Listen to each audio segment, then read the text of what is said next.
All right, Shalom. First and foremost, we're going to start off by giving all praises and glory to Yahweh, Ba'ashim, Yahweh Shai, Ba'ashim Rakakwadash. Double honors to the apostles and elders of Yesharala der Ruel, and salutations to you, Akim, out there in the highways and the byways, preaching his word in truth and in sincerity. And this is GMS Chicago coming at you again with another lesson. And basically, the topic of this lesson is going to be, hey, us being in this truth, we're not in this just for ourselves. We got our whole brotherhood to take care of, like the scriptures say, we got to take care of the flock.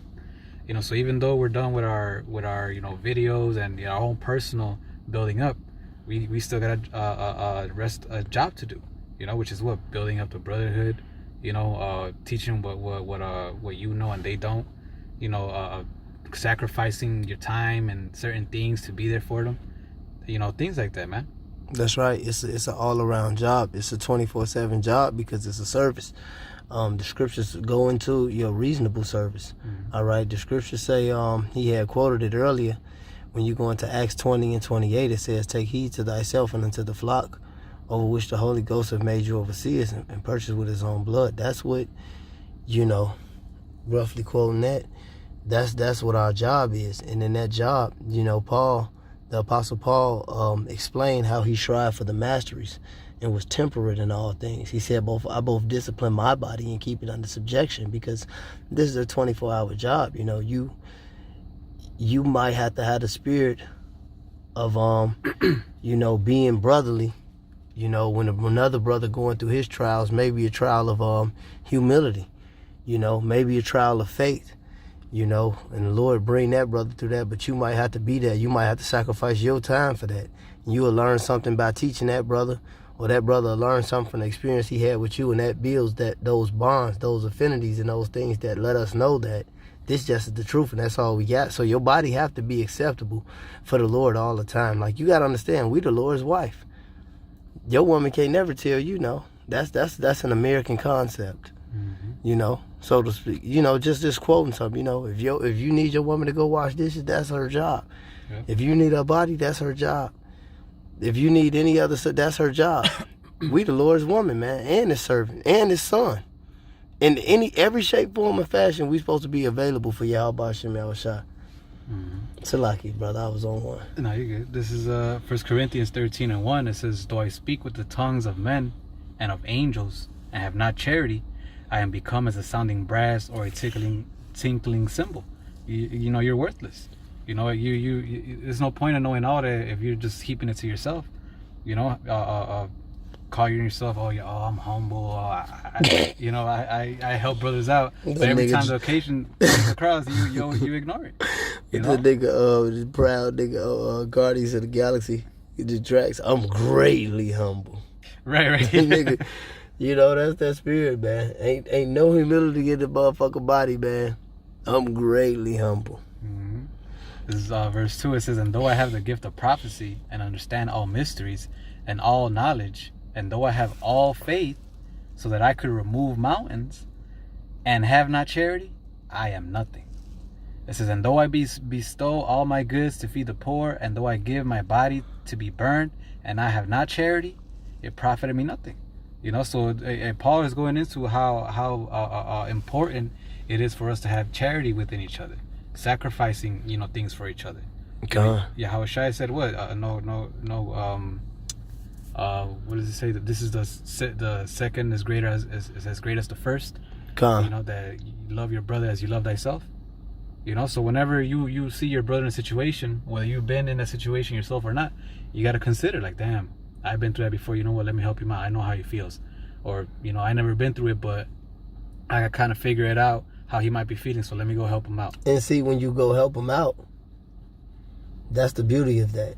Because that's still a learning experience as well. You see how the brother kept his integrity through that situation. Mm-hmm. And then, you help him out. You see you can make it through that situation.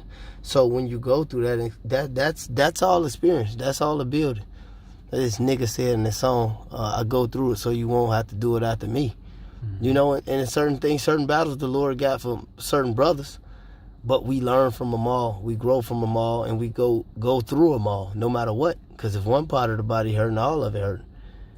You know what I'm saying? Mm-hmm. Yeah, and you know, when you do charity, you know, you got to do it in the right purpose too, without any ulterior motives. You know, really do it without expecting anything in return. This is verse 4. It says, charity suffereth long and is kind. Charity envieth not. Charity vaunteth not itself, is not puffed up, doth not behave itself unseemly, seeketh not her own, is not easily provoked, thinketh no evil, rejoiceth not in iniquity, but rejoiceth in truth. You know, so this is the spirit that we're supposed to have when we give out charity.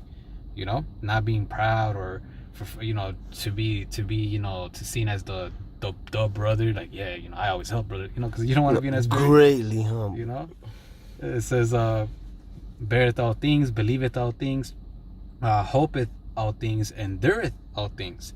Verse 8, charity never faileth, but whether there be prophecies, they fail. Whether there be tongues, they shall cease. Whether there be knowledge, it shall vanish away. You know, but there you go. Charity never faded. Charity is real important when it comes to our salvation. Right, because it's like the brother just read all those good attributes. It's in everything. Hey, just like like prophecy. We ain't gonna have to prophesy in the kingdom. Mm-hmm. You know, so it's gonna be a cease to everything. But that charity, that love, fear the Lord, Yahweh Hashem, Yahweh Shai with all thy heart.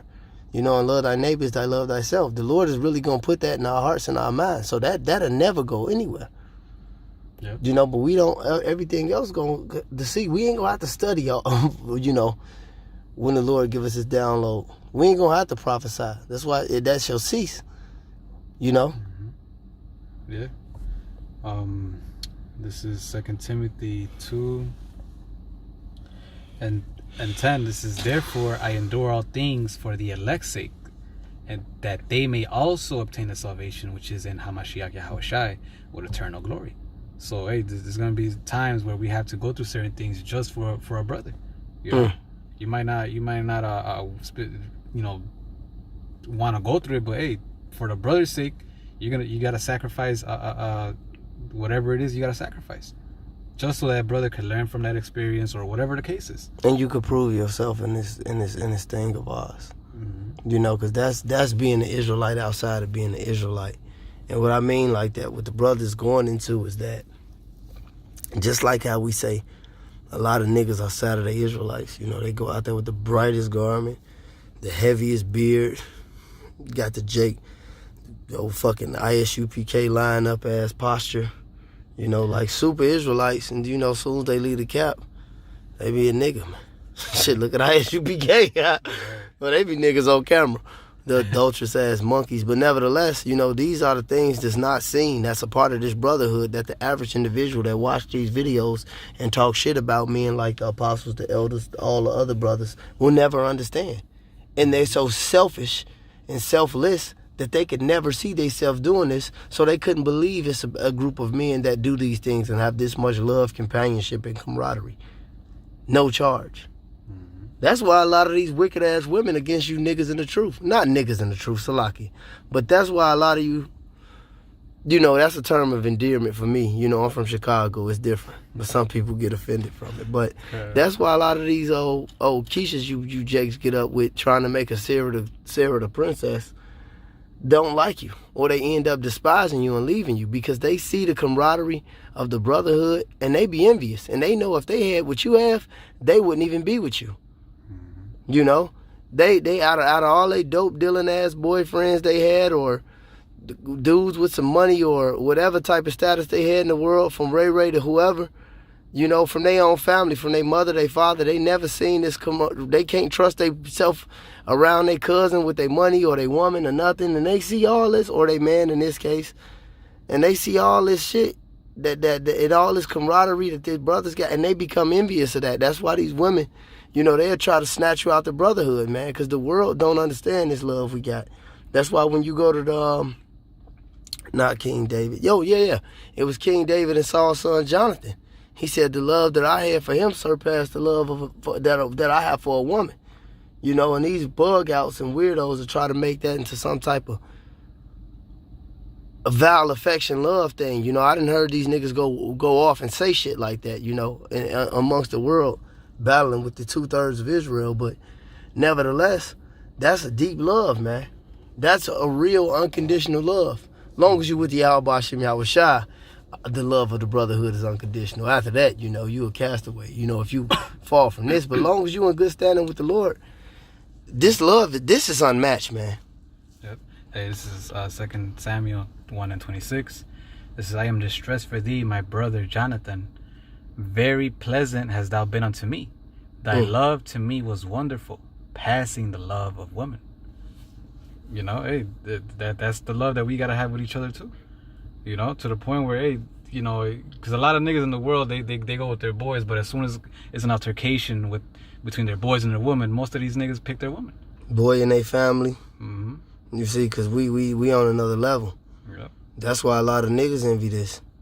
They can't put it together, man. This is and that's how we know that this is divine. You know, outside of understanding, you know, the scriptures, outside of waking up, you know, and understanding we the so-called Negroes, so-called Latinos, so-called Native Americans, are the Israelites, outside of understanding those deep mysteries, the way things just aspire in this truth amongst brothers, you have to know this is divine. You got men that was drug dealers, men that was playing basketball, you know, men that was Marine, dude that was, you know, in the world, the medicine field, dudes from all type of walks of life can just agree together and come together in camaraderie. You know, even if they don't see eye to eye on certain things, I'm talking about outside of scriptures, even if they live totally different lifestyles, what's in black and white in these scriptures is just heavily agreed upon and acted upon. And the world will never understand that. This is truly divine, man. The brotherhood is truly divine. Mm-hmm. Yep, this is John 13.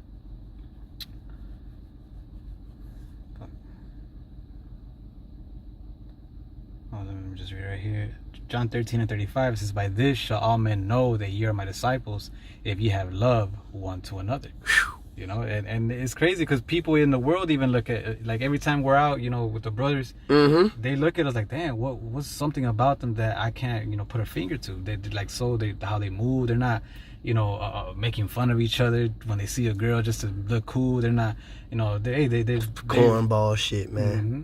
You know, they're generally showing affection. You know, they're pulling each other's seat for each other, picking up each other's plate. And they know we not no moles, no weirdos.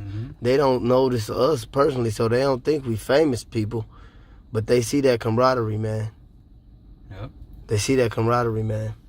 I remember one time I was in Miami, you know, just fucking around with the Miami brothers, you know. And we in the winery thing. And I was talking to this chick. And I guess she tried to say some little cornball joke about me or some shit. And the brothers, you know, they was all the way on the other side of the room, but they ain't play that. And the bitch was just playing, but the brothers, you know, they didn't take it lightly, so to speak, or they didn't really just agree with her. And they said, man, I don't know. And she said, I don't know what y'all got going on. Because, you know, she was kicking it. She was cool. She was fucking with us or whatnot. But she said, I don't know what y'all got going on. But y'all really, those people right there are really your friends. I say, oh, I know that. Everybody with me, Boost Late's tight, man. And definitely on the ground. God. This is Sirach 33:17. This is, consider that I labored not for myself only, but for all them that seek learning. Exactly. Mm-hmm. So hey, that goes into, you know, do your own personal studies, you know, because that you studying on your own time, you know, that plays an effect on when you go and teach the brotherhood, when you go and break bread. If you ain't studying, then how are you gonna teach the flock? How are you gonna lead the way? You be on wood. Iron sharpens iron. You gotta be sharp, man. You gotta go through your experience. That's why the Lord get brothers from different experiences, different times of life. You know, some brothers come in at 50, some brothers come in at 15. The Lord got your experience in your life and your knowledge and understanding of and execution of the scriptures for your surrogate that's out there in the world that's totally void of this truth, that can only hear the message from you or can only see the message from you. You know, the Lord is, you know, I'm just speaking as a man, but that's how I see the truth. Yep. We could end it with this one. Okay. This is Acts 20 and 28. Yeah. Let's go. Well, I'm gonna start at 27. Let's this go. is, for I have not shunned to declare unto you all the counsel of Yahweh. It says, take heed therefore unto yourselves and to all the flock. So it's not just about us, it's the flock as well. Over the which the Holy Ghost had made you overseers to feed the church of Yahweh, which he had purchased with his own blood. So the Lord called us in for that through the Holy Ghost. That's it. Exactly. King David, a perfect example. He was a shepherd. They went to his brothers because he was like this. And he said it's him. Yep. You know, I think Amos went down the same way. He was a shepherd, to my knowledge. I could be wrong, but nevertheless, it was just the same thing. They understand it. They was doing different things, and the Lord just chose them. The Lord chose them. Yep. It says, verse 29, for I know this after my departing shall grievous wolves enter in among you, not sparing the flock. So and look at ISUPK talking about commit adultery. That's a perfect example. But like I was mentioning, King David, that's what I wanted to say. He was a shepherd, and the scriptures say that he was a man after the Lord's own heart. But his occupation was a shepherd. The shepherds watch the flock. It says, also of your own selves shall men arise, speaking perverse things to draw away disciples after them. So see, we didn't see that. Go ahead, brother. I was gonna say, this is Paul, looking after the flock, what they should look after, what they, if you see this, mark that man, like the scriptures say, this is gonna happen, so be ready for it, then that's what we got to do. It says, also of your own selves shall men arise, speaking perverse things to draw away disciples after them. Therefore watch and remember that by the space of 3 years I cease not to warn every one night and day with tears. So don't be just worried about your own things, and then when a brother needs help, you're just, I already read for the day, I already did my videos. Like, what the fuck? You still gotta we're a servant to Yahweh Bashim Hashai. It's work we gotta do, man. The sins we gotta cover. Yeah, the scriptures say, let them know that he who saves his soul from death covers a multitude of sins. Charity, right? And also the other one, charity covers a multitude of sins. Perfect. Yep. Hey, you got anything else? No. Okay, so with that, hopefully, brethren, we're edified. We're gonna end it by giving all praises and glory to Yahweh, Ba'ashem, Yahushai, Ba'ashem, Wakakadash. Double honors to the apostles and elders like a Sharala that rule well, and salutations to you, Akim, out there in the highways and the byways, preaching his word in truth and in sincerity. Shalom. Shalom. Abba Baba. Abba Baba. Endure.